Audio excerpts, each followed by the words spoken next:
It feels like you've lived an impossible life. But with it came all the... I just needed to be able to look at myself and not hate myself. The first black man to become editor-in-chief of British Vogue. One of the fashion industry's biggest names. He's single-handedly changing the face of fashion. In your book, you talk about understanding that you were gay from a very young age. Had your father known, he would have slit your throat. I grew up petrified of him. Each day I was being told you're going to be a lawyer or a doctor. I knew that wasn't going to happen. At the age of 13, I came from another country. 16, I was modeling. 18, I was an editor. It was quite fast. Work was everything for me. There was this notion that women of color on covers don't sell. I knew I would need to do something about it. I didn't just create a magazine that looked good, but it's so financially successful. I was just so consumed with work, and work was where I felt like an imposter. Really? I mean, I never look at anything I've done and think, this is amazing. I wouldn't sleep. That leads you to drinking, and that leads you to drugs.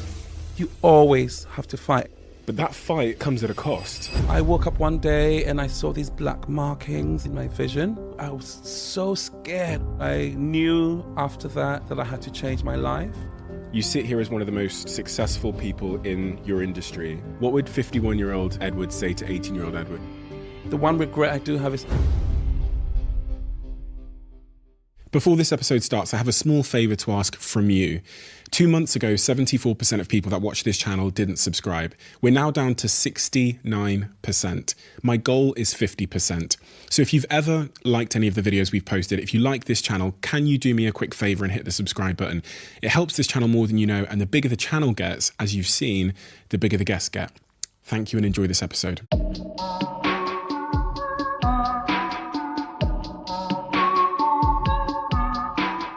Edward, it feels like you've lived and travelled an impossible life. You sit here as one of the most successful people in your industry, but when I read about your earliest context, that's why I use the word impossible. Can you give me the information I need to know to understand how the man that sits in front of me today got here? And I'm referring to that early information. The context that molded you into the man you are today. Thank you for having me.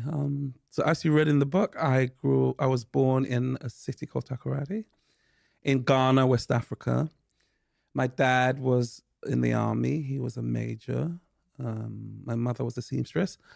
And we lived on a military base in the town. So already that was a weird way of growing up, where you are in a town, but you're not in the town. You're on a military base with its own sets of rules and traditions. So that's where I was. And my mother was a seamstress. And I grew up in love with clothes, in love with my mother, and in love with clothes. And I was always with her, when her customers came in. And my mother was one of those rare women who had their own business. In the 70s in Africa, she had an atelier with about 40 women. So I'd spend days just really helping her fit women into clothes, and, little African boys standing around the corner, listening to the gossip, being shooed away. But I always say that's when I developed my love for women, all women, because, my mother's friends, my aunts were all bodacious women of different sizes, big women, if you want to put it that way, but they were just beautiful and vivacious and alive. So really that was how I grew up in Ghana. I mean, I was always a sickly child, so I would always be with my mother a lot.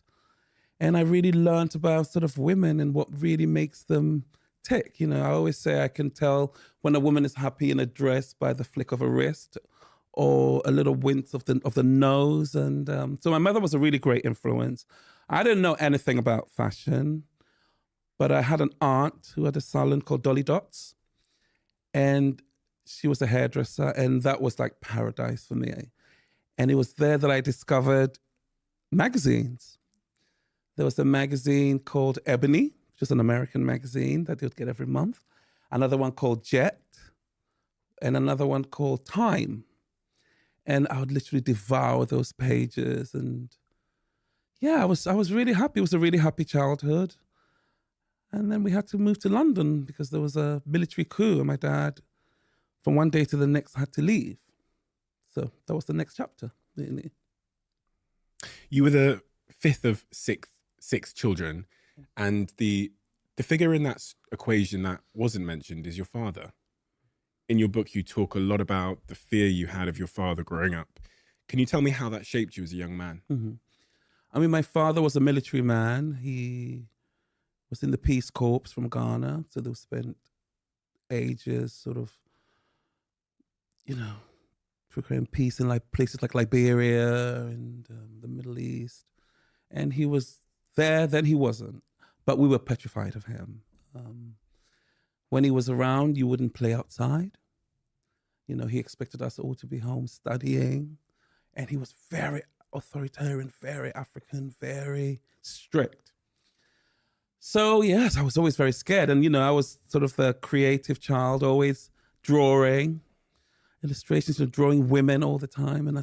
And I'll hear, you know, your dad's coming, and I'll just rip them up because I was literally in fear of him.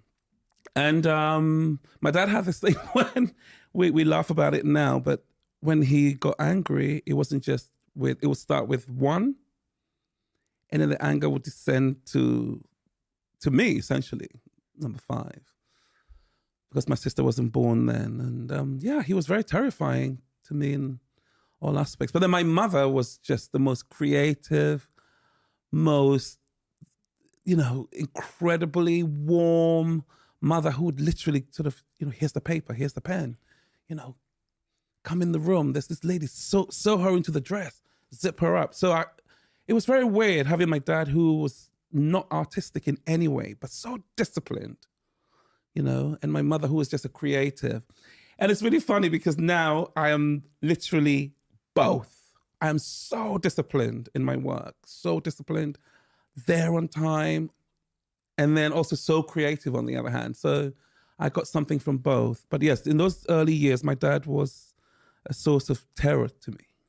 What impact did that have on you? When you look back now, in hindsight, I do this sometimes with my parents. I look back and go, for better or for worse, this parent shaped me accidentally, for, you know, in this way. It might have created, I had a guest on this podcast called Tim Grover, who trained Michael Jordan and Kobe Bryant. And he says, at that young age, we develop both our bright side and our dark side. Yeah.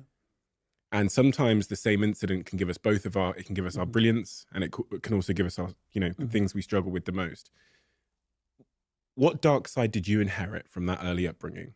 I mean, I think what I inherited from that period was just this fear, overriding fear that never leaves you, a sense that I was never good enough, a sense that I had to hide any form of brilliance, because looking at those early drawings that I did, they're not far removed from what I do now. But it was just like, don't show how brilliant you are. Don't show how good you are. Hide it, hide it. Were you burning the drawings? I heard you ripping them up, burning, whatever I had to do. So your dad there'll be no trace of it. I can't fathom that. Yeah, but can you, as a creative child, can you imagine? That's your calling, but you don't even know at that age that this is what you're meant to do. But you just know, it just felt like something that was wrong. So I spent a lot of years just really loving what I do, you know, loving the fashion industry, but at the same time thinking there's something wrong with that, because while all this was going on, I was being sort of, each day I was being told, you're going to be a lawyer or a doctor or an engineer. So to me, those were the great careers that you needed. Those were the great careers for an African child. For an African parent, that was it. A doctor, a lawyer, or an engineer. So I always felt, sometimes even in the fashion industry when I was younger, that I'm not really doing what I'm supposed to be doing. You know, if I was a doctor, my dad would be so proud. And, you know, I carried that with me for years until, you know, I had to deal with it. Yeah. Our parents shape us without really realizing. You know, someone said there's no real book to being a parent. So, you know, they learn as they're going along. And my dad, you know, he was a young man and yeah, in the later years, things got better. So you end up moving to the UK sort of around 13 years old, roughly. When you come here, you experience racism for the first time. It's an interesting thing to experience that racism at like your teen years, because you don't even understand the concept of racism. And tell me about that. Yeah. I mean, you know, as I said before, I grew up in Ghana, you know, my early years, where everything is possible. The doctors are black, the president's black, the lawyer's black, everybody's black, every profession. And then one day we're on a plane to England, me and my siblings, because my dad had gone ahead and my mother had to stay behind. We arrive at Gatwick Airport and we're detained because we didn't really have the right papers. You know, before Margaret Thatcher laid the law down, you could come to England from any Commonwealth country without a visa. But we didn't realize she stopped it sort of a month before. So we came anyway, we were detained. And I remember looking around the room and saying to my brothers, oh my God, everyone's white. And it was the strangest thing I'd ever seen, because in Ghana, everyone's black. And I remember, you know, we decamped to Vauxhall, to my aunt's flat. And this was, you know, the year of, you know, Margaret Thatcher's reign and the sus laws and the Brixton riots. And, you know, I remember the first time I was stopped on the street by the police with my brothers, because, you know, teenage black kids, they assume you're up to no good. We had to go to school in Vauxhall, Lillian Bailey School, over the bridge. And it was just scary leaving the house. And my father was so traumatized by this country. You know, there was a military man who, you know, ran a battalion, now couldn't work, you know, had to seek asylum. And we were the lowest of the low at the point. Even at school, I would remember people would use words like, oh my God, they're the boo-boos, which was the word they used for someone from Africa. So not only was it tough, I went to an all-black school, thank God. I think my dad knew that the country was so different from anything we knew that he put me in an all-black school. And to this day, I'm so grateful for that.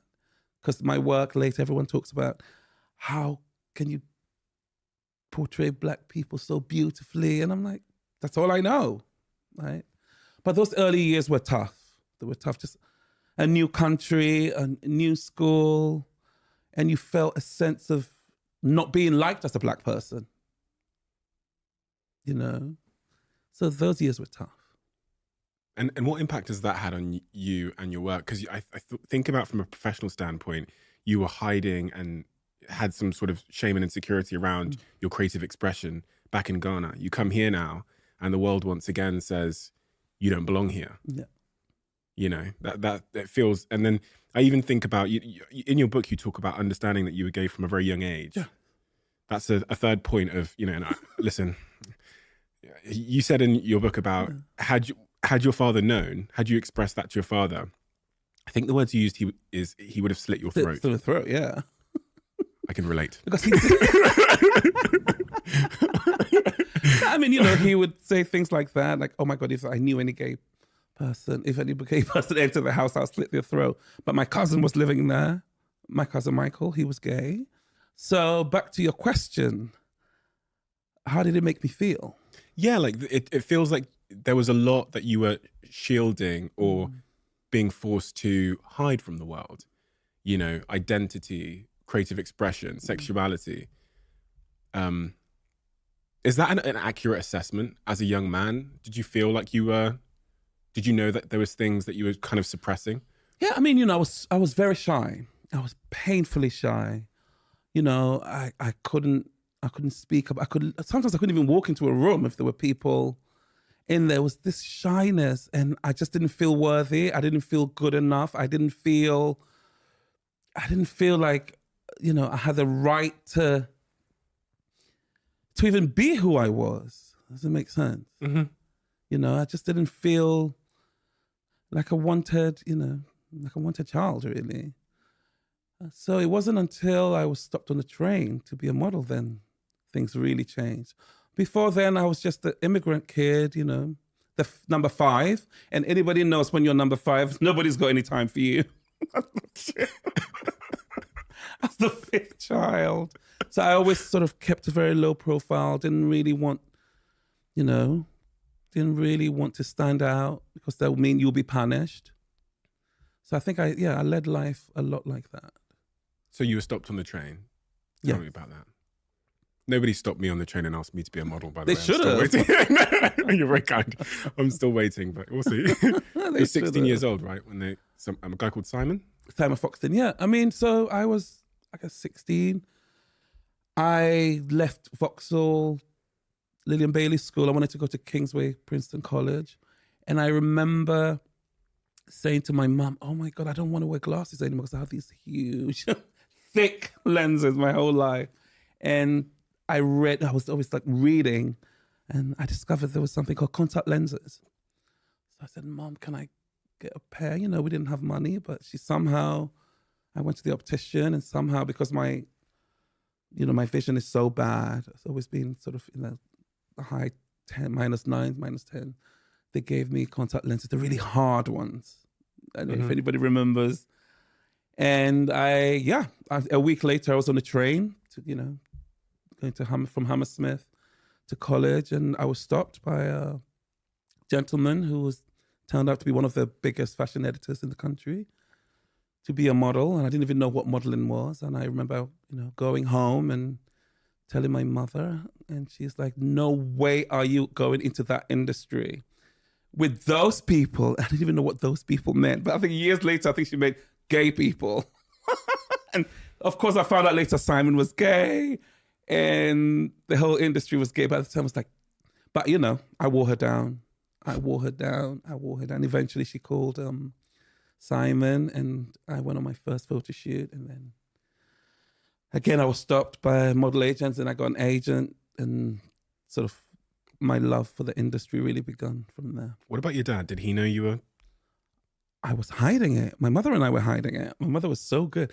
Like, I remember the first job, she'd go with me, to castings and on my shoots sometimes, because I was 16, I was a baby. And then she really trusted Simon Foxton. So then, Simon would look after me, and we kept it all for my dad. I had a sister who was again stopped in Canada by a famous model agent, John Casablancas, to be a model. And my dad said, no way, you're not doing this. So somehow in the back of my head, he wasn't going to stop me. Right? So yeah, I was pretending to go to school when I was going to castings. I was pretending to go to school when I was going to shoots. So it's very cloak and dagger. But my mother and I, it was fun. That was your introduction to that world, right? Yes. Fashion, modeling. Yeah. Pivotal. I mean, I remember the first day I walked onto a photo shoot. I think it was the Pepe jeans. I talk about it. And I looked around the room, and I saw photography. I saw lights. I saw, styling. I saw just a world where everybody seemed so happy, so collaborative. And in that moment, I knew that I wanted to be in this world. The second I walked in. And I also knew that it wouldn't be as a model in front of the camera, that I would be something else. I didn't know anything about the industry. Also, don't forget, when our parents came over from, the Commonwealth, they didn't know what media was. If you said to my dad, I'm going to be a journalist, they'd be like, what? There were the practical jobs that we talked about. So I don't really blame my dad now that I'm older. He just wanted me to have something that was secure. But try telling a 16 or 17-year-old who's discovered a world where they belong to turn back, to be a lawyer. I knew that wasn't going to happen. But off you went anyway to university. I did for him, for my dad. But the brilliant thing about going to university was I was doing all these things. And I was establishing myself as a model. I had pictures in magazines, and I worked on shows. And I thought, I could do this side by side.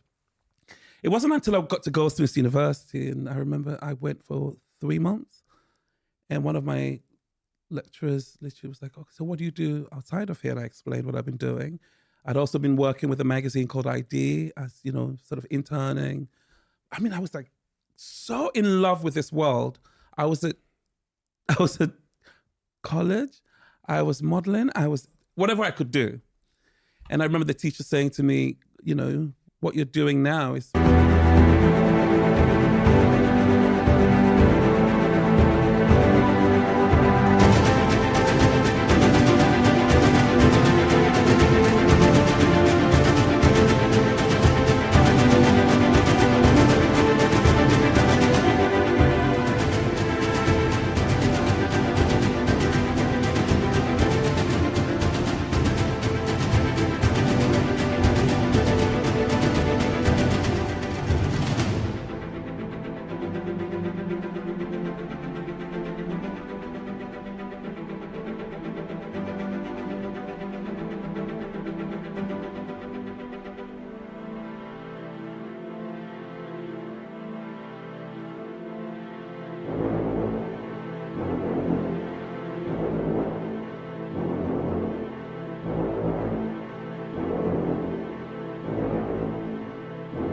what most of our students would like to do when they leave. So, yeah, just follow it. And I never went back. You dropped out. 3 months and you dropped out. Dropped out. But then when I dropped out, I was also offered a job as fashion director for ID magazine when I was 18. Did you tell your dad you dropped out? I remember telling my mum I was dropping out of university, and I didn't speak to her for 2 years. So didn't speak. Yeah. I remember, one day coming home and my dad was like, "How's university?" And something just said, you can't lie, and you can't lie to him anymore. So I said, "You know what, Dad? I've been working, as a model. I've been working at ID magazine. I haven't really been going to university." And he was furious. He threw my things out the window, my clothes out the window. And I remember picking them up and thinking, I am never coming back here. And funny enough, that's what propels me. Because sometimes I have dreams where I've gone back home because things didn't work out. So I said, I remember saying to myself, I am never coming back to this house with my tail between my legs. I'm never coming back. And the same day I went into ID magazine, and the fashion director, Beth Summers, was leaving, and she said, "You're taking over." He throws all of your stuff. There's so much to unpack there. he kicks you out the family home. Yeah. And in your head you go, now I have no plan B. It's No plan plan B. A or plan A. Nothing. Sounds great, but that also sounds like... I was terrified. And fear as a driving force can be a little bit unhealthy, right? Yeah. This sort of fear of going back. I can relate to that as well, because similar situation. Call my mum, dropping out university. She goes, "Don't talk to me or the family until you go back." So I have 2 years of no plan B. It's forward, and that's wonderful. Perpetual yeah, motion. for achieving great things, but also it can cause, in my case, severe workaholism because you're driven by fear. Yeah. Are you driven or are you dragged? Driven and dragged. Basically, all I know, and I mean, you started. Anybody who's started in an industry at a young age will tell you that you're just driven. You're driven. I didn't even know what I was heading towards. All I knew is that I was a workaholic. I would do anything that was needed to be done. I wouldn't sleep. If I had to return, clothes from East London to West London, I would walk. It didn't matter. And you're also shaped by certain people around you at the time. I mean, I had great mentors. Terry and Trisha Jones, who owned ID magazine, were really supportive of me. And, I also had Simon Foxton. I always say to people, I couldn't have succeeded if I didn't have great people around me. I was so lucky to have not only the best people in the industry, but also people who were caring. Had I been on my own out there in the world, I don't know what would have happened. I had Judy Blame, who said, I've just got a new house. Come and stay with me, rent free. How old were you? I was 18. Come and stay with me, rent free. I had, my editors who would just give me money, like, okay, you're working so hard. Here's £10 for your lunch. I was so lucky. That's why it's so important for me to mentor young people. It's so important for young people to have mentors, because had I not been looked after, I don't know where I would be. And also I had this work ethic from my dad and my mother, coupled with the fear of going back home. It was just forward motion. Were you running towards something or running away from something? Both. I was running away from a life that had proven too difficult. As you said, Black, young, gay, all these intersections, as they call it today. So I really wasn't fitting at home, and I was just, I don't know what I was hurtling towards, but I just knew that work would get me there, that my family wouldn't get me there, that, but work somehow would get me. And I didn't know where I was going. Was it a distraction? Work? Work was everything for me. Work meant everything. Work was when I was happiest. Work was when I was saddest. Work was when I felt like myself. Work was where I felt like an imposter. It's almost like every emotion you have in a family, in the family dynamic, I had at work. And it goes back to being in an industry from a very young age, from 16. Don't forget, the age of 13, I came from another country. 16, I was modeling. 18, I was an editor. So the imposter syndrome of that. And I look back at my journey now and, you know, writing the book, it's like, it was quite fast. It was quite a fast ascent, maybe. But with it came all the, you know. You didn't speak to your father for another 15 years following that day that he chucked you out the house. Did you also sort of reject the family? Yes. And work became, as you described it there, your new family? Yeah. Yeah. I rejected my family. I thought they could have done more to help me. I had a baby sister who's now my agent, and she didn't understand why from one day to the next I left. I was seeing my family less, and I embraced a whole new world. I mean, in this world, I was Edward. I was beautiful. I was shiny. Accepted. That's the word that I hate. That I was exotic back then, and it felt like this is where I needed to be. But underneath, I was a mess. I was the same insecure little boy hiding from my father. But because I was in a position of power, I had to cover up the shyness and essentially grow up again, grow up super fast. You describe yourself as being lucky. Mm-hmm. But I'm not sure I necessarily agree, because most people don't open up their home to someone. They don't give them money when they need it. They don't bring them in just because they are 18 and young. Mm-hmm. So if you were to tell me how you created that luck, why people were pulling you up, why they were giving you the job as fashion director at 18 years old, why they were letting you in their home, why was that? I mean, I always thought it was luck. I always thought I was in the right place at the right time. I'd met the right people. But I had learned later on, of course, that I must have had something in the raw. I must have had a raw talent. I must have had some kind of a raw vision, something that people wanted to help hone. Because had I not had these people, I would never have known how to research a great shoot or how to write a great, how to write a great story. I had people, I think I must have been so sort of wide-eyed and innocent that everybody wanted to help me. Everybody wanted to help me win. But I also know that you do that with people. For me now, I do that with people I see have a certain talent, a certain raw talent. So I think now it's not down to luck. Luck will get you through the door, but something has to sustain you. But in those early days, I was so grateful, for all these people who thought I had something special. But mind you, even working at ID when I was so young, I mean, I didn't have an assistant. So I would literally work on the cover shoot, style it, find a photographer. I would write all the shopping pages. I would work on layouts. I would shoot fashion stories. I would write designer interviews. It was like a one-man army.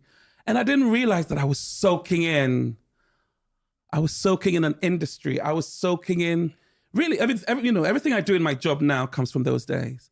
But there I was in sort of a magazine for young people, by young people, and I was learning my craft, and it was exciting every day.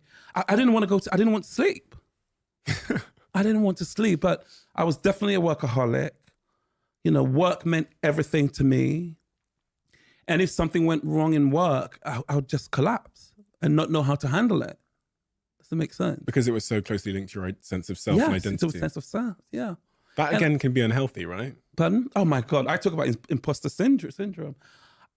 And then your mind is saying to you, you're not meant to be here. You're this little African boy.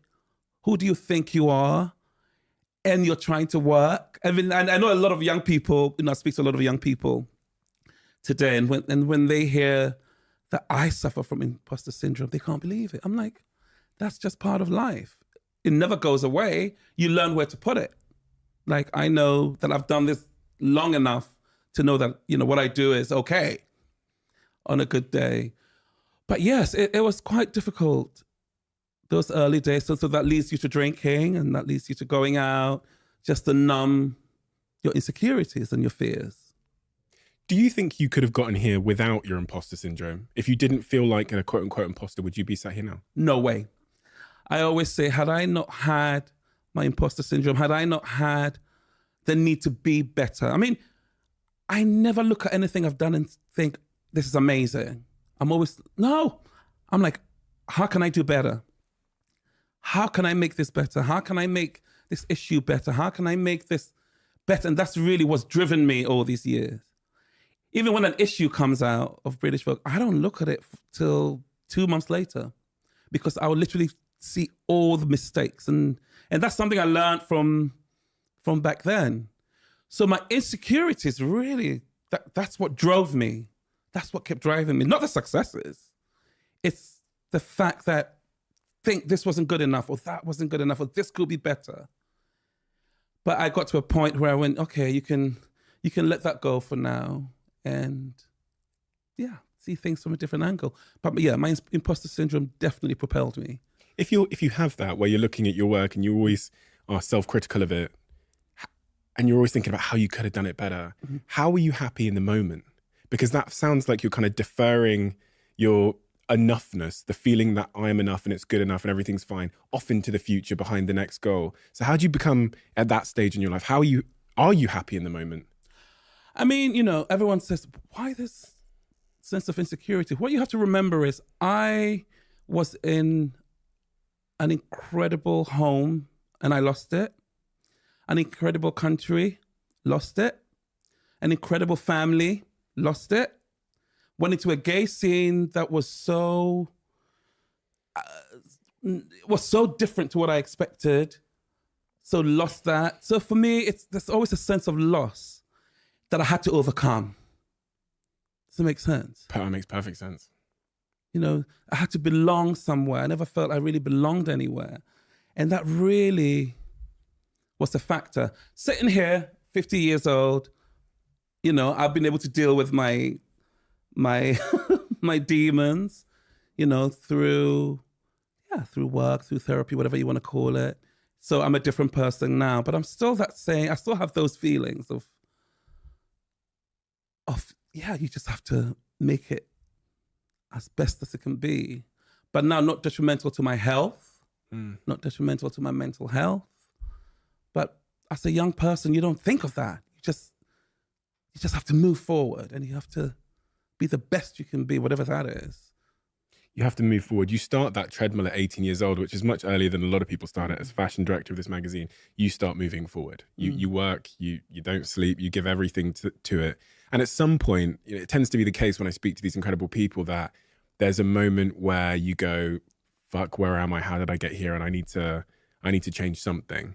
Was there a moment in your life where you realized that all this running was maybe just a little too much running and you had to stop for a second and take a moment? Yeah, I remember sort of around 2002. I mean, I'd been in the industry for so long. I was creating fashion shows for the best designers in the world. I was flying every day or every few days to a different country, living the life, as they call it. But I was also the most miserable I'd ever been.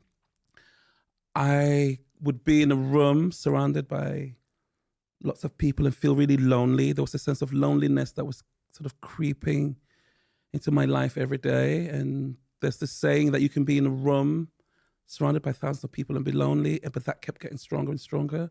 So I started drinking a lot, and I started sort of going out a lot, recreational drugs. And one day I was supposed to go to Italy to work on a show, a big show for designers called Dolce & Gabbana, and I had a party and I lost my passport. And I was supposed to be there on day 1, and by the time I got my passport back, it was day 4. I literally went to the British embassy to get my passport with a bottle of vodka in my hand. You're joking? Yes, which I put through the security, thinking there was nothing wrong. But I remember getting to Milan and literally breaking down and calling a friend and said, I think I'm done. I think I'm done with with drinking. I think I'm done. And I became sober for the next 14 years or so. I knew my life had to change. I moved from London to New York to be away from everyone. And that's what I did. But my career was totally unaffected. People who have addictions can be functioning. So my career was at the top, at the time. And I could have just carried on, but I just knew that life had to change. I just knew I had to develop some kind of spirituality. I just needed to be able to look at myself and not, hate myself. Hate myself. Yeah, hate myself. Work was always great. But like I said, behind the curtains, the insecurities, the loneliness that a lot of high achievers feel, when you don't have a partner, when you don't have a family to go back to, you're literally a lone wolf with a lot of friends. Everything in life has a cost, and the cost of being dragged or driven by success is often something has to fall by the wayside. Yes. And for so many successful people, that is social connections. It is all these other things that make life quote unquote balanced. Because, in the moment, those things seem disposable. Yeah. When you're so focused and driven on and running away from where you've come from or getting to where you're going. And it seems like such a recurring theme that I experience. What were the symptoms? You said the word creeping feelings of like loneliness or whatever, depression, whatever it was. What were the signals, the signs of that? Like, that's what I really want to get to, because there'll be someone listening to this now. Yes.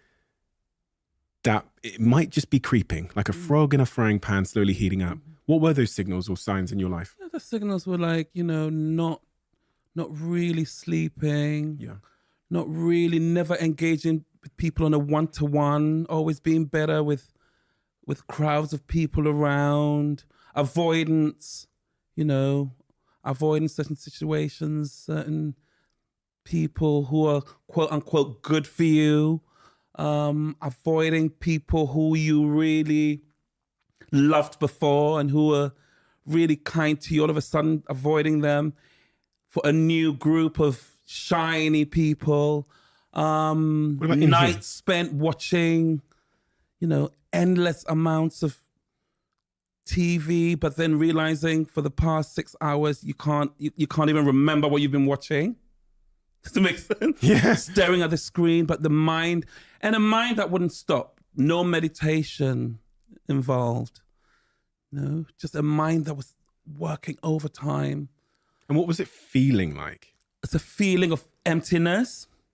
I can describe that feeling. Now, when I meditate, I'm like, oh, so that's the feeling. But it's a feeling of emptiness, a feeling of loneliness is really how I describe it. Disconnectedness. Disconnected from everything. And everyone's telling you how brilliant you are.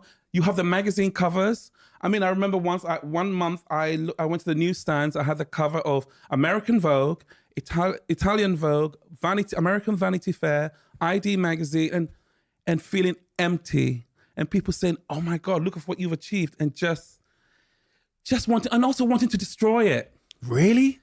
Wanting to destroy whatever talent there was, wanting to destroy it, not really caring, not really taking care of it. I mean, now I know that when you're given a talent, I don't know where that comes from, you have to protect it, you have to nurture it, but when you're young, in your 20s, and you have money and jobs are coming to you, you don't see the value. So what changed at that moment in your life?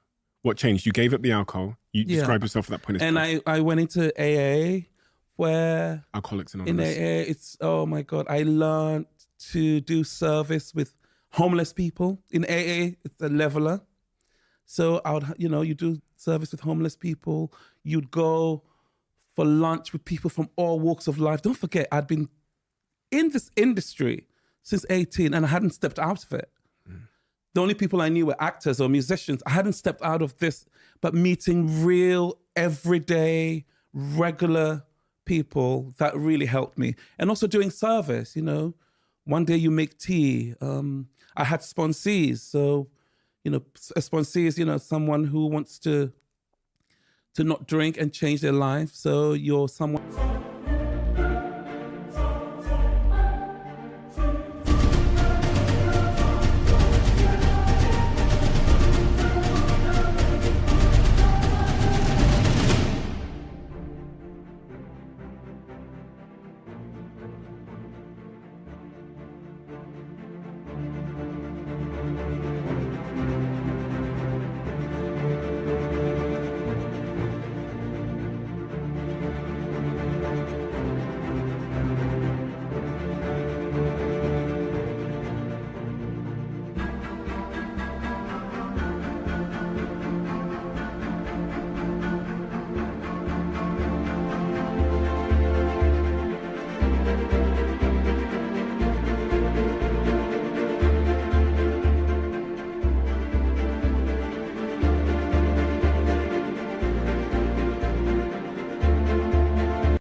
in a way, mentor. I had, a sponsor, but I was really in the program. And that really gave me a spiritual side to be able to deal with the world and even, to have a relationship with, I'm married now, like I said, I've been in a relationship now for 21 years. But had I not taken that step, had I not woken up and thought, I need my life to be different, I don't know where I'll be today. Because the party moves very fast, the train moves very fast. And a lot of people in the fashion industry don't get the chance to step back and, reevaluate. You just go. It's just like, yeah, you could go from party to party and it'll be okay. But I just knew that coming from where I came from, that I needed to change my life. Going from party to party and it will be okay. That almost seems like a bit of a metaphor for how a lot of people are living their lives, even outside of the fashion industry, going from job to job, lawyer to senior lawyer to partner at the law firm, without really having that moment to step back and say, who am I and how did I get here? And do I belong here? And do I feel okay? I know the external world's telling me I've done well, but does that match with how I feel inside? Yeah, I mean, it's like you have to know what you feel inside. And a lot of times, too many people, young people, are doing what they think other people want them to do. Oh, you're great. You'll be good at this. You should ask for this job. Sometimes you have to ask yourself, do I want that? That's what I did. Everyone says, you need to take this campaign. You need to work with this designer. So I did. But did I really want that? Maybe I didn't. But you just do it because people's expectations of you, And I did that for years, and now I don't do that anymore. But it takes a while to be able to figure that out. If you could have had a chat with Edward, that 18-year-old fashion director at ID Magazine, and you could have just sat down with him and given him a couple of listen, right, Edward, this is what I need to tell you. What would 51-year-old Edward say to 18-year-old Edward about career advice and equipping him for the next couple of years? I'd say, don't just give everything to work. Don't just give everything to work. Find moments for yourself. Find moments to self-reflect. Find moments to I always go back to meditation. Find moments of self-help, because that will carry you much longer. Do you know a lot of people I started out with are no longer around? So many people along the wayside decided the industry wasn't for them or was bad for their mental health. And I just kept going. And I would have, I'll say to my younger self, you know what, sometimes maybe some jobs aren't worth it. But, when you're 18, everything is a must, isn't it? Do you think he would have listened? No. No way. We'd just do the same thing all over again. But that's the beauty of youth, isn't it? Yeah. There's some lessons in life that you have to learn for yourself. I wouldn't have listened to anyone. I didn't listen to anyone. Really? But, yeah. Little Edward. Vogue. But you know what's really great about that time, now that I think about it, was like, I go back to saying, I was, I don't know, the chosen one or the token, whichever you want to see it. But I even learned at that age that I needed people like myself around. I needed Black people around me, people of color around me. So I became really good friends with a young model, Naomi Campbell, a young makeup artist, Pat McGrath, another hairstylist, Ben Skirvin, Patty Wilson, and we became our little group in the fashion industry through the 90s. And you always need your people. Why? Because you just do. Because there's certain things that, I was facing that you wouldn't know as a person who wasn't Black, that Pat would understand and Naomi would understand. We were navigating spaces that, most Black people weren't. And you just need someone to understand when you had a problem, someone to understand and help you navigate, really. So for me, those friendships that we had as kids in the early 90s, we're still so close to it. We speak every day, all of us. So you need your tribe. You need your tribe. And I remember even the day I stopped drinking, I called Pat and I called Naomi, and, they've been so consistent in my life. But I had my tribe in an industry that wasn't really for us. You stayed at ID as fashion director for a long time. 20-something years. 20-something years. Most young people, especially these days, wouldn't stay in any job. No, they're out. Staying for 2 years. No, after 6 months, they're coming to me to say, what is my prospect? I'm like, I don't even know you. When I read that, I was like, is that correct? Like, you stayed in one job, the job you had at 18 for 20-something years. But I mean, not 20 years 20 years, but I was also freelance and still doing the job, doing the job. But Ideas is such a special magazine. You know, it became like the coolest magazine in the world. Every model, every actor, everybody wanted to be a part of it. So there was no need for me to leave. And I'm also very loyal. You know, loyalty is so important. So everywhere I go, I never leave. There's something to be said for that, though. It's rare in the modern world, that loyalty to a profession or a craft. Yeah, and if someone is loyal to you, I believe in sort of being loyal back. You know, if someone nurtures you, you know, then you want to be there.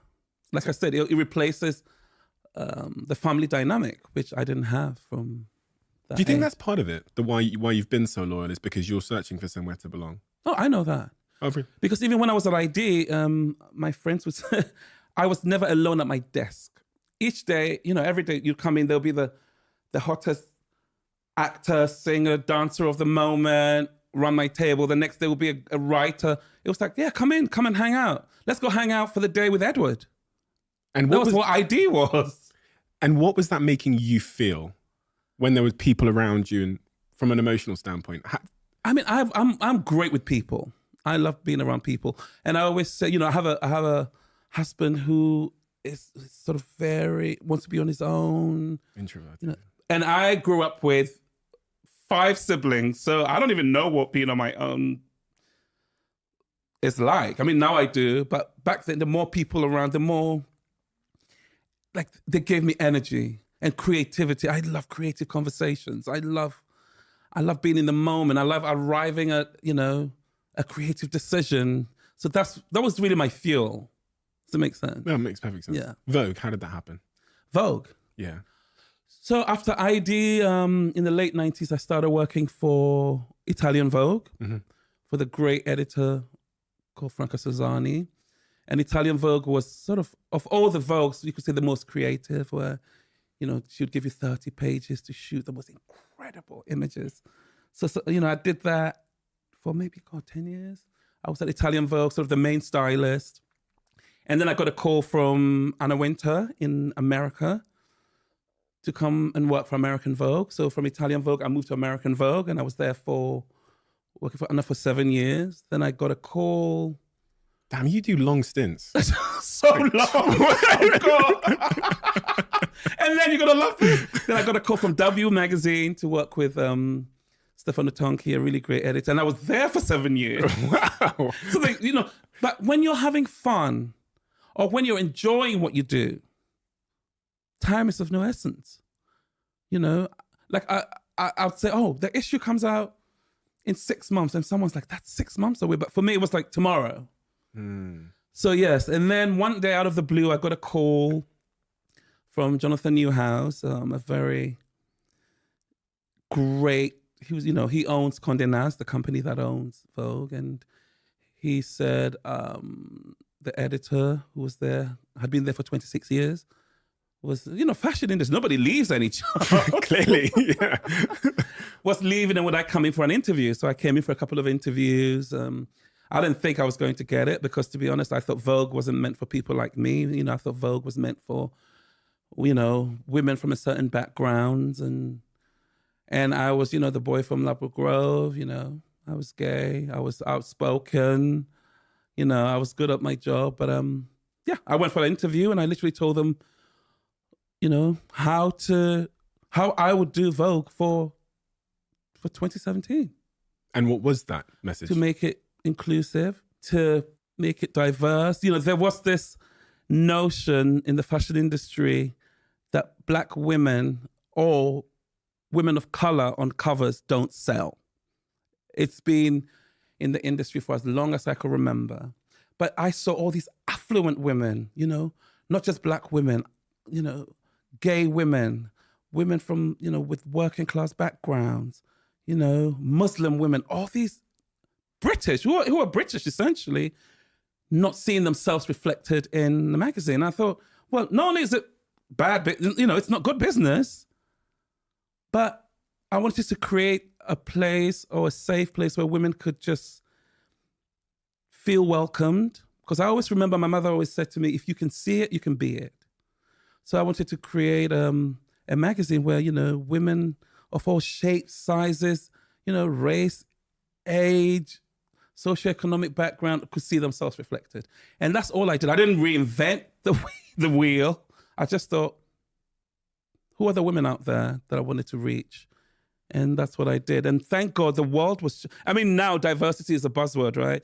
But in 2017, nobody wanted that on a magazine.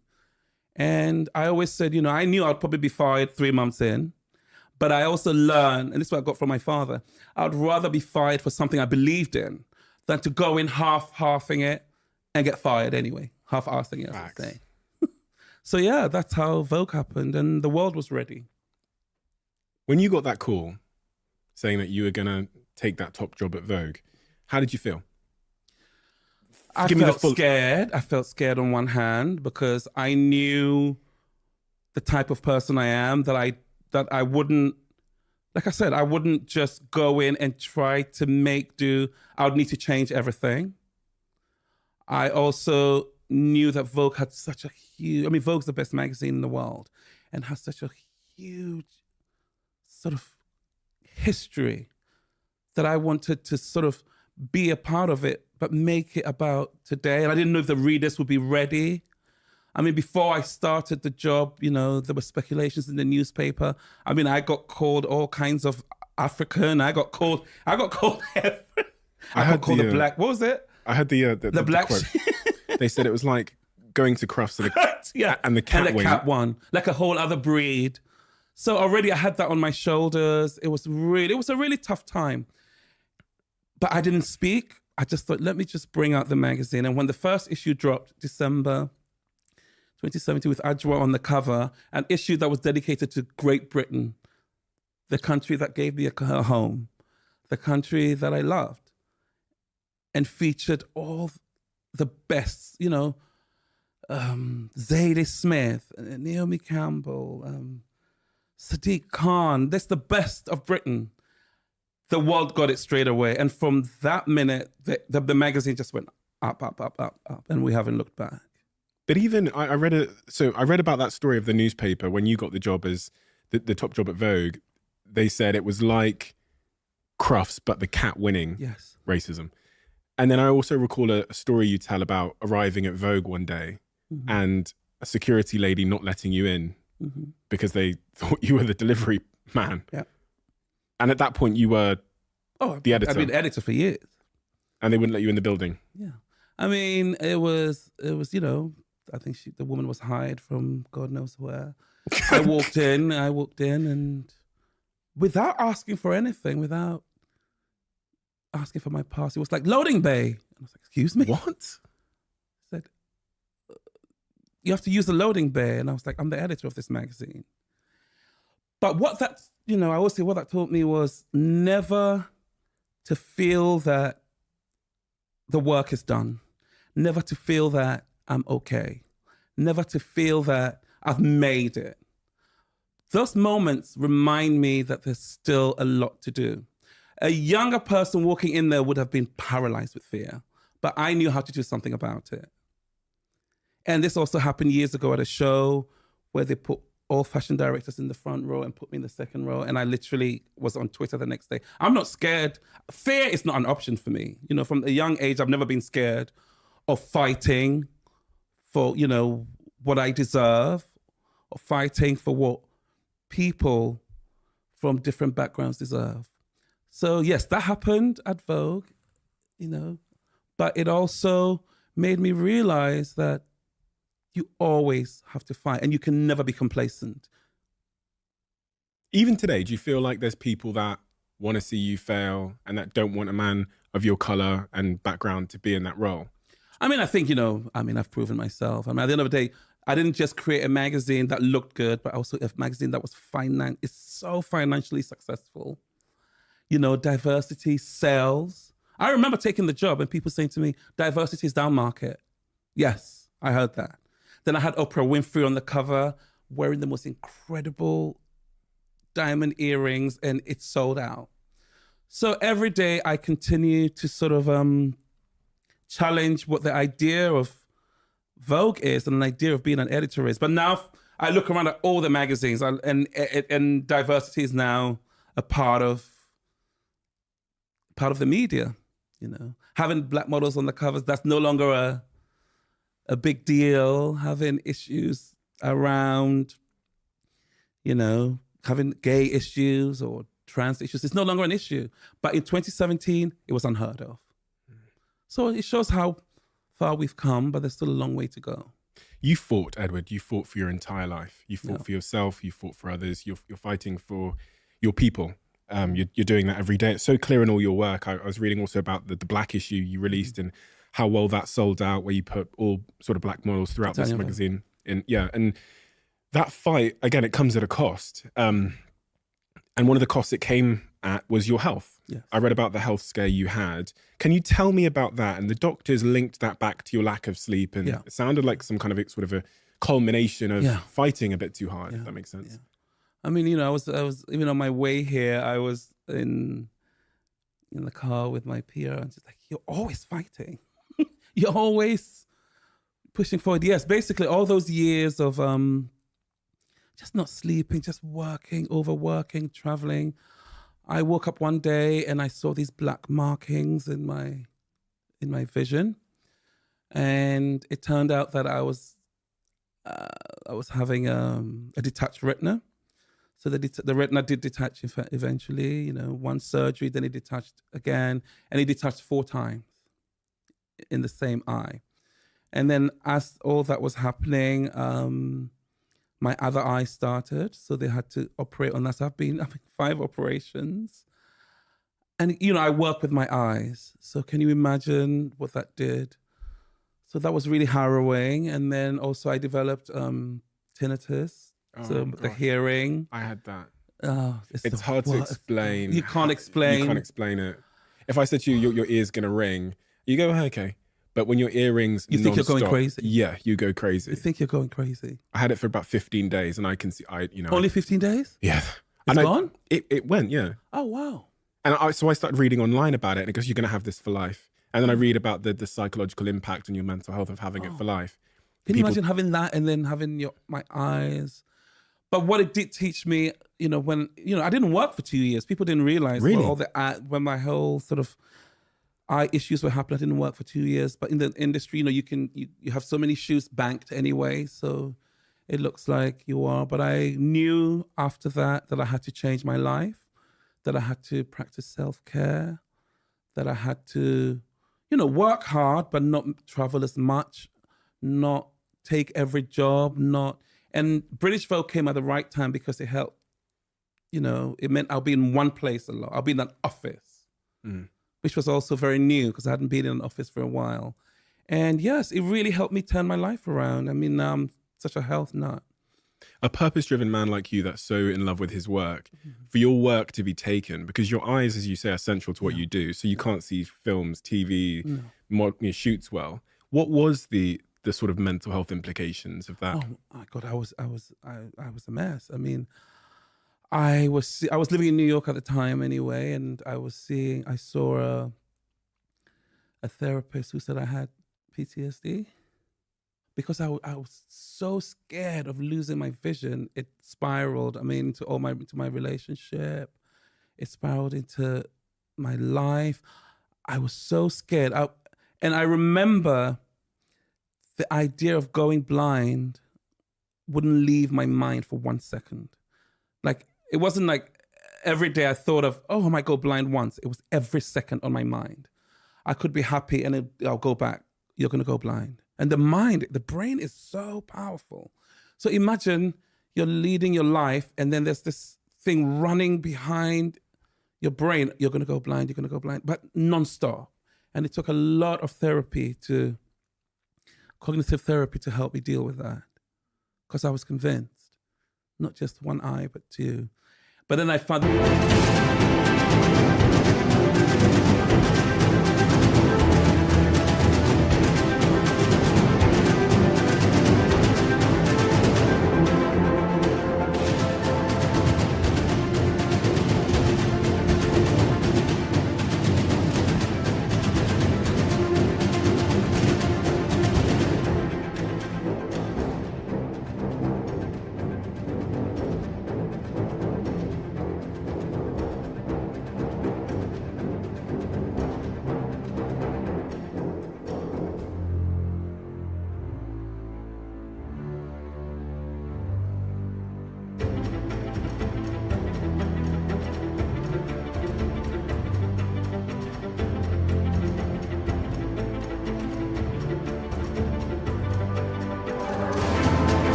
most incredible doctor in New York, probably the best in his field. And, you know, my eyes are, good now.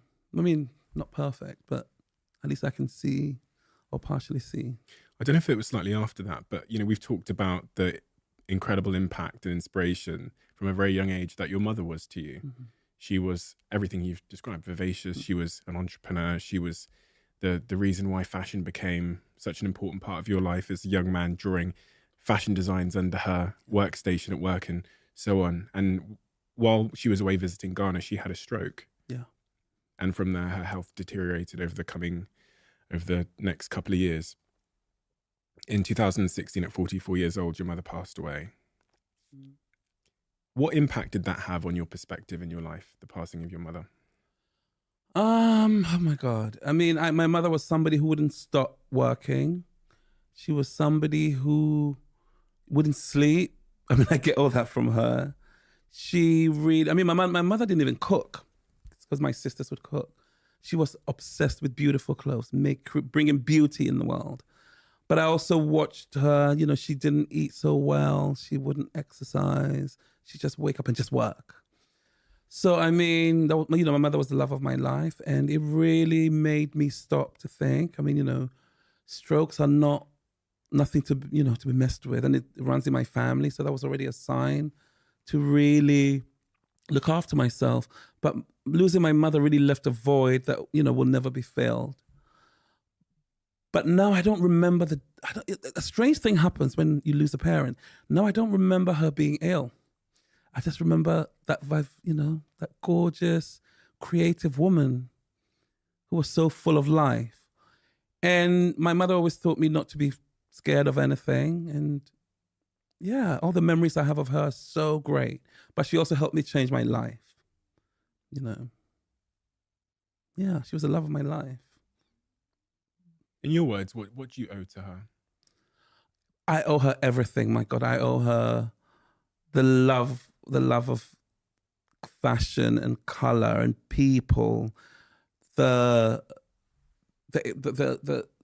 delving into your imagination, the creativity, everything I create that's beautiful, everything, you know, the love I have of women of all shapes and sizes and ages and, you know, race, everything good. Everything good in my work, but also in my life.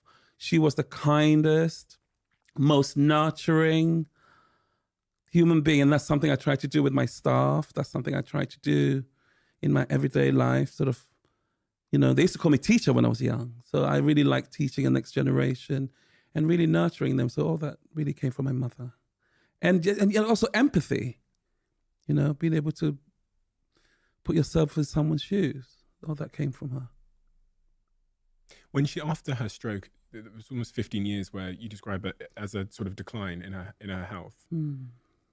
When she did pass away, was there any thoughts of sort of regrets about this is something I always wonder about my parents, because I've still got my parents, but I play out the scenario of how I'll feel one day when I've spent all this time working and our relation. I think I've gone through life thinking my parents will live forever, to be honest. Yeah, everyone thinks their parents are going to live forever. I say to my friends, please make sure you see your parents as much as you can, because when they're gone, they're gone. I still pick up the phone to call my mother and she's not there. But spend as much time as you can, because they're not here forever. You think they are. And the biggest regret I had is all those years I spent working and traveling and not seeing enough of her and not, you know, going back to visit, and I was just so consumed with work. You know, the one regret I do have is I wish I would have spent more time with her, but I thought she was going to be around forever.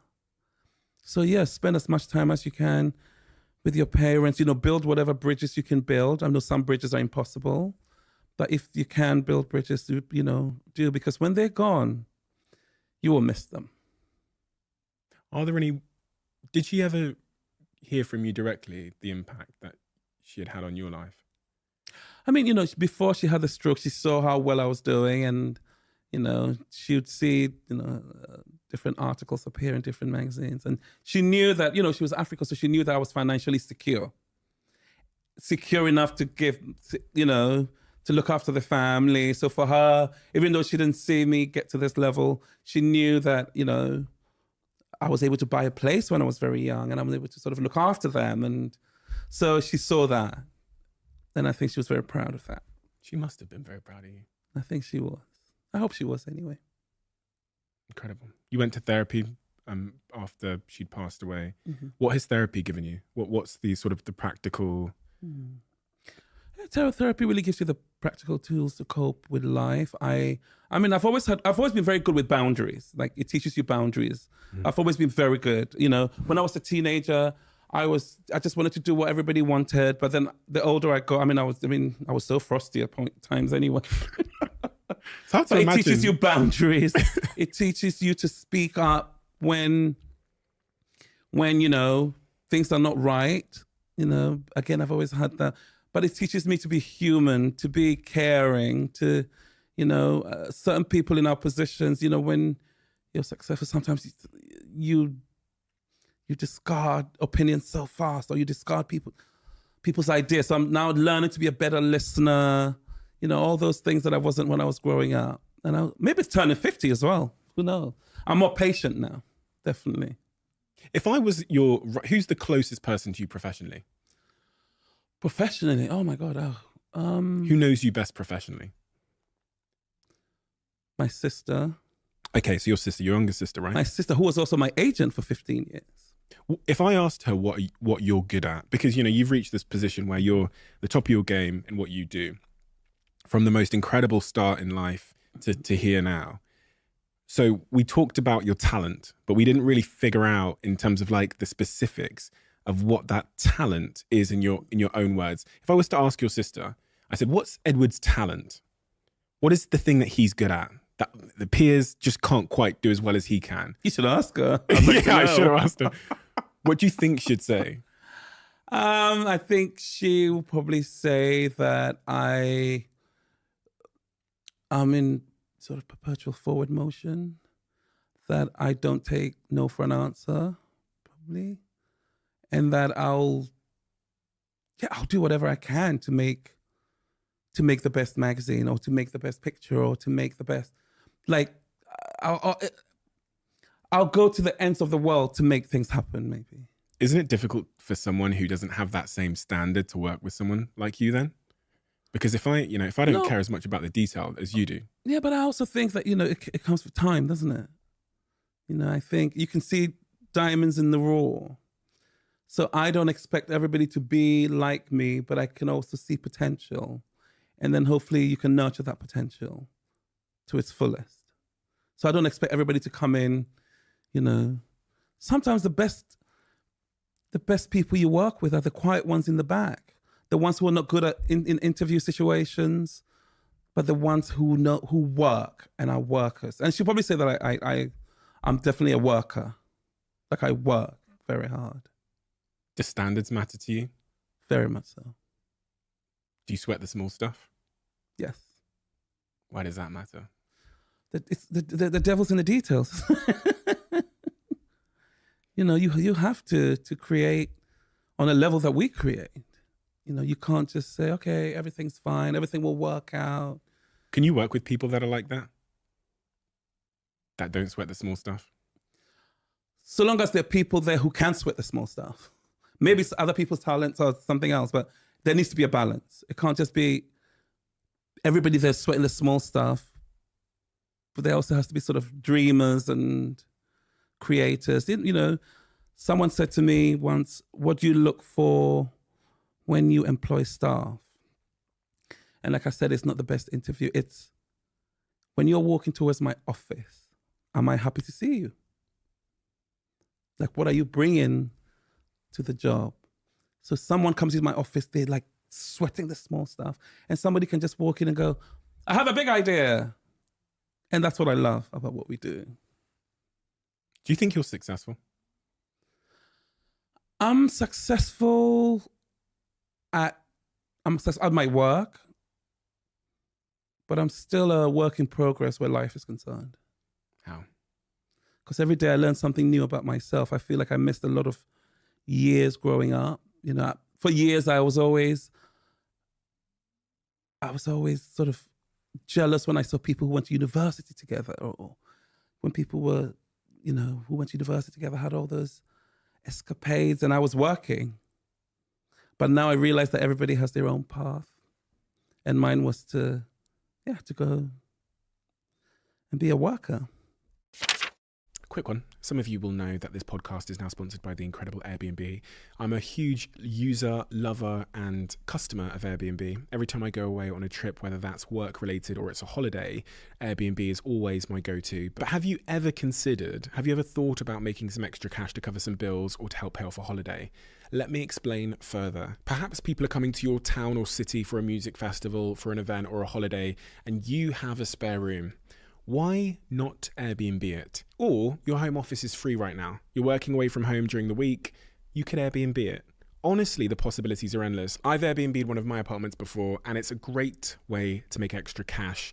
I'd highly recommend you all to at least check it out. That extra space you have, that extra room, it might be worth more than you think.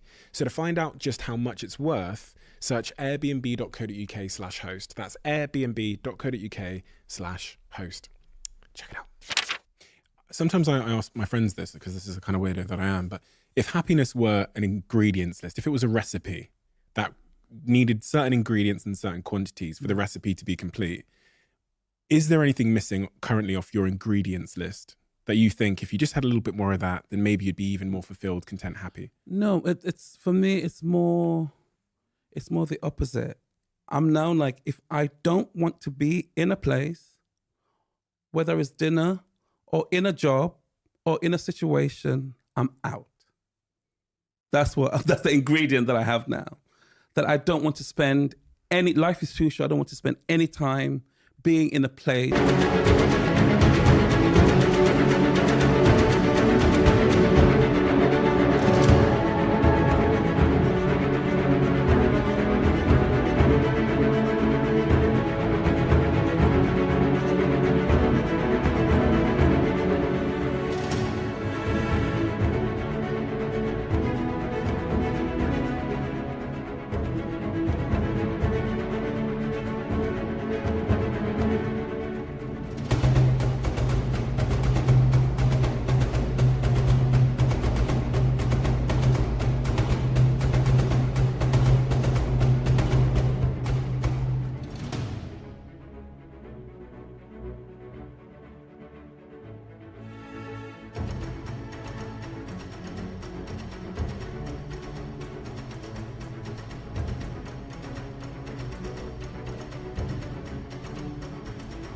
Where I don't want to be. And that came with years and years of, failures and successes or whatever you call it. Now I know where I need to be, who I want to be with. And that's the ingredient that's been added. I'm 30 now, right? So I've got... You're a baby. There's about a 20 year gap between me and you. So... But my God, you're so great. Look at what you're doing. Oh, thank you. That means a lot coming from you. So thank you. What advice would you give me as a 30-year-old man right now? I've got another 20 years ahead of me. It's a different chapter of life. I love that piece of advice you said about boundaries and like, if I don't want to be there, let someone down, get out of there. Is there anything else you think that as a 30-year-old man would equip me to make the next chapter of my life as brilliant? I mean, don't take no for an answer. Keep doing what you do. There'll be naysayers along the way. People like, oh, you can do it like this. You can do it like that. This person's smart. Don't listen to any of that. You've already set yourself on a great path. Manifest it. Keep moving forward. Yeah, but really don't be distracted by people telling you can't do this or you can't do that or shouldn't do this. One of the things my mother said to me is when you go into a place, an institution, and they say, we do things like this, or things, you should say, why? Always have that on your mind. Why?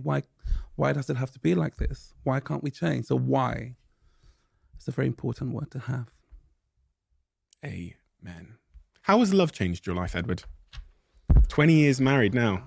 I mean, love, I never thought I would have love. I always thought I would be like a lot of those people who sort of career-minded people, where you get to the end of your life and you've achieved everything without a partner. And then I met, Alec, when we were in our 20s. I was in my late 20s. He was in his early 20s, and part of the reason why I got sober, and he has taught me about just being a person, being human, being grounded.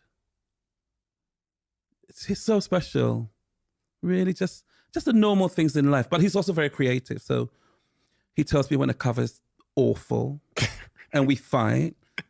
And I say to him, what do you mean this is awful? Everybody loves this. And he goes, yeah, they're telling you what you want to hear. So he's my home, my safe space. And he's just very kind, Took me to be kinder. Have you learned to express to him what he means to you? I think he read the book. No, he knows what he means to me. What does he mean to you? Without him, I wouldn't be here. I probably wouldn't even want to carry on doing what I do. But he's so excited. He's a director. So he's also so excited by work and our life. And, we have 2 puppies. So we have a great work-life balance. You wouldn't want to be here? No, I wouldn't want to be here doing what I do. I'll be like, oh, I'm just quitting. Or those days when you go home like, I can't be bothered to deal with that. And he's like, yes, you will. And you'll go back tomorrow. And, he's really normal and so lovely.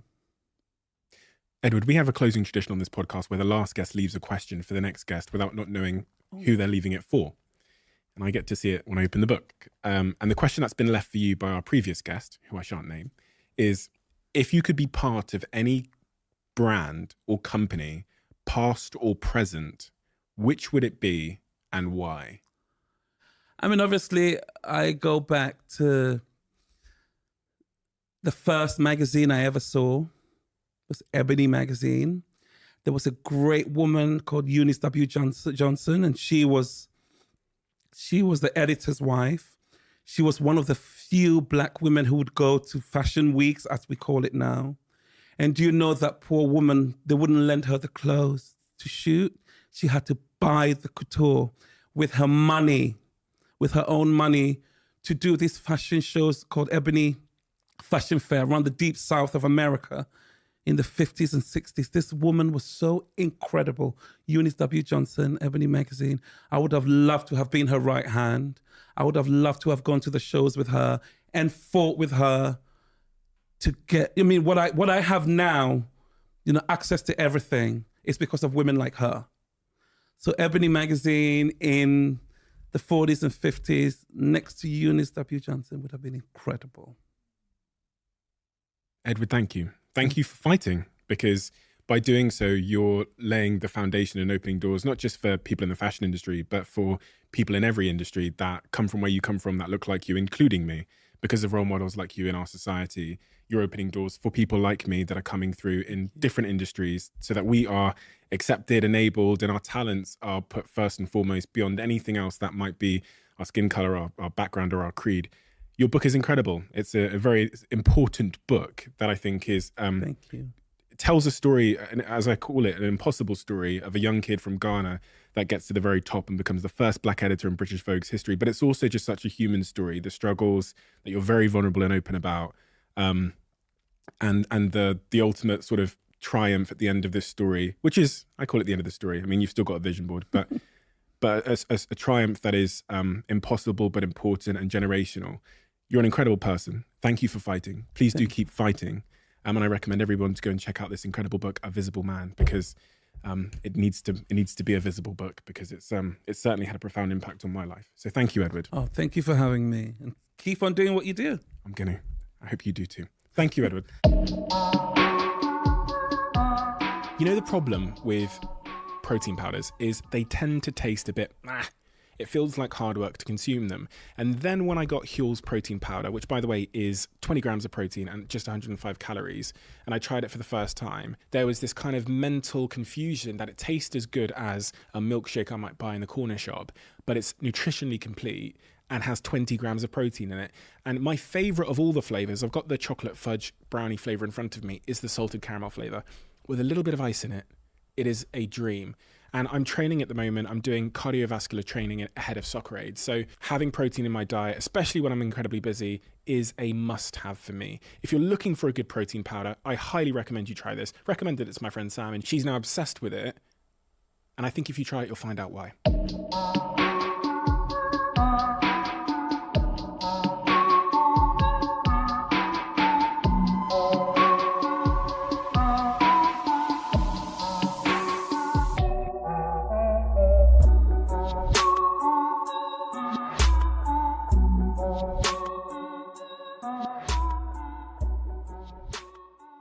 You got to the end of this podcast. Whenever someone gets to the end of this podcast, I feel like I owe them a greater debt of gratitude, because that means you listened to the whole thing. And hopefully that suggests that you enjoyed it. If you are at the end and you enjoyed this podcast, could you do me a little bit of a favor and hit that subscribe button? That's one of the clearest indicators we have that this episode was a good episode. And we look at that on all of the episodes to see which episodes generated the most subscribers. Thank you so much, and I'll see you again next time.